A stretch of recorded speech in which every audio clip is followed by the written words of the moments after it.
My name is Barbie the Welder, and I'm an art ambassador for Diamond Farrier. Today I'm going to show you how to easily make a horseshoe wine rack using Diamond Farrier horseshoes. For this project, you're going to need 7 DC-0s. You can go bigger than the DC-0 with the DC-1 or the DC-2, but if you go any smaller, the wine bottle will not fit inside the horseshoe. For the first step, we are going to make the glass hangers. We're going to take a square and using the bottom of the horseshoes, square it up, and you're going to draw a line on either side of the diamond shape at the top. I use that diamond shape for a reference.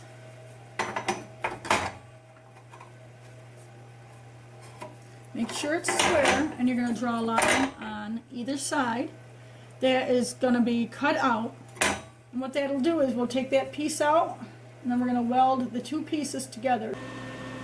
Now that you have your two horseshoes cut, I line them up together and I space out the ends, both of them 1 inch apart. I put them end to end in order to make sure that they are consistent.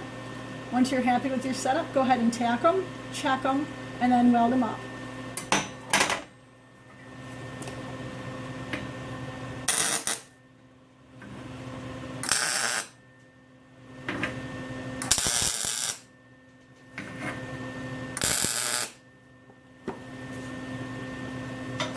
We are going to check them and make sure that they're still at the 1 inch that we want them.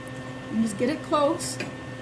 And now that you have them checked and they're where you want them, go ahead and weld one line on the top on each of them and one line on the bottom.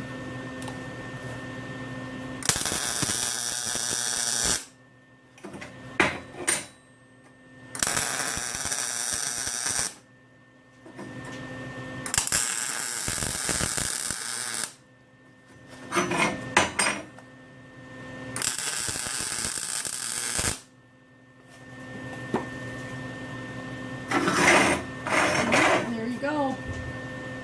They are welded.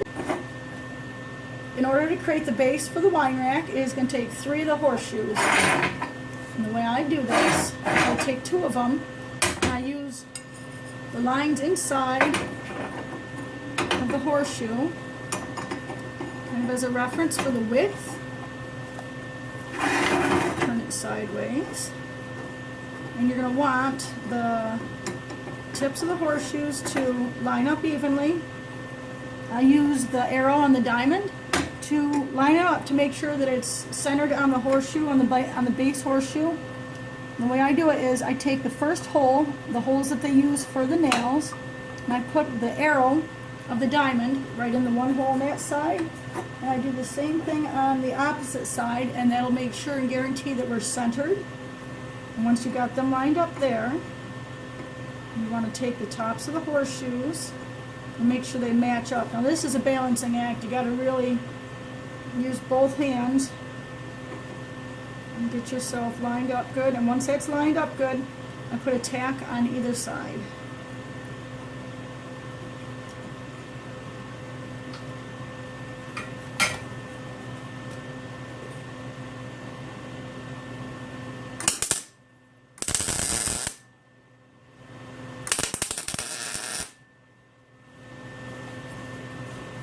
That tacked, I'll make sure again that you check it, that you are centered where you want them. You're going to want to try to keep this as level as possible as I eyeball it.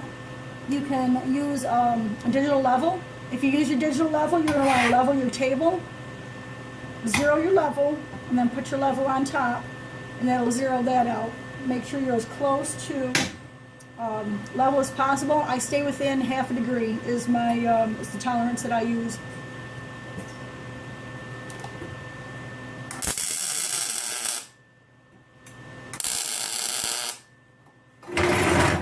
Place one tack on the inside, if you can see from there, where the horseshoes meet.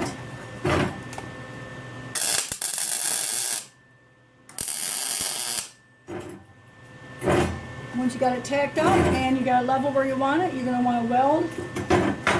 Weld in this way, hold it sideways. And you can put a nice weld down between the two of them. In order to build the top, I take a piece of angle iron, I clamp it to my bench, and I use that to keep my top at 90 degrees from the glass hangers. So I use the horseshoe nail holes in the horseshoes in order to line up and keep the top consistent. And once I get it set, I use the second hole from the point. Once I get it set, I go and tack that in place.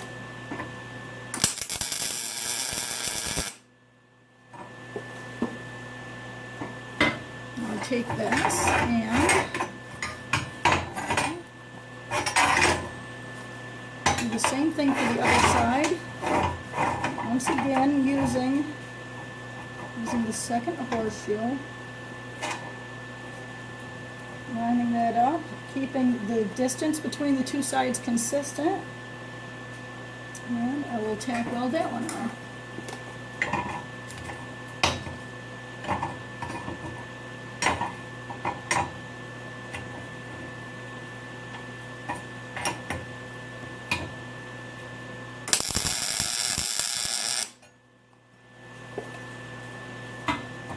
Once you have those two sides tacked on, make sure that you do the same thing with the other side. And now you've got, both of these are already at 90.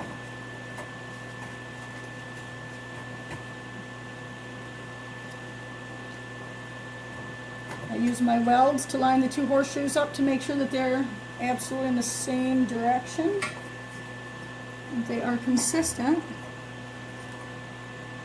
And then I tack weld those pieces on.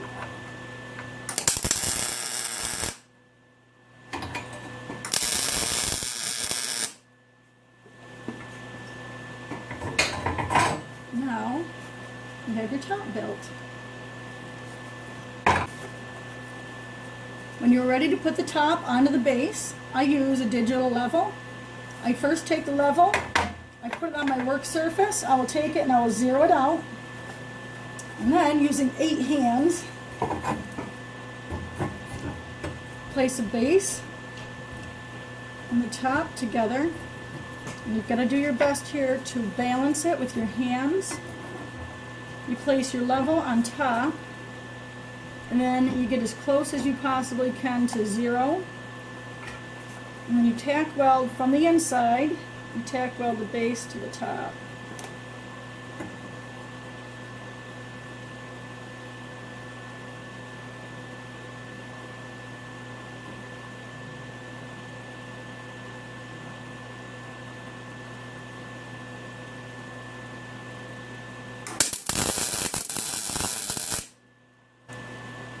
Once your project is completely tacked up and you've checked it to make sure that it is level, go ahead and weld the entire project up. Once your project is completely welded and cooled off, you're going to take a wire brush or a wire wheel and you want to clean all your welds off. Use a hammer and a chisel to chip off any spatter you have, because you don't want people cutting their fingers on the spatter. And when I'm done, I like to use a clear coat. I completely coat it. I do 2 or 3 layers of clear coat to keep it with a really nice finish. It's beautiful, it will not rust on you, and it just gives that metal a beautiful patina. You guys have it, your very own wine and glass rack. I hope you guys enjoyed the video. If you want to see more of what I do, check out my Facebook page and my Instagram page and follow me at Barbie the Welder. And check out my blog for artists at barbiethewelderblog.com. If you guys want to see more of my work and more of my videos, check out my YouTube page at Barbie the Welder. Built not bought, guys. Thank you so much.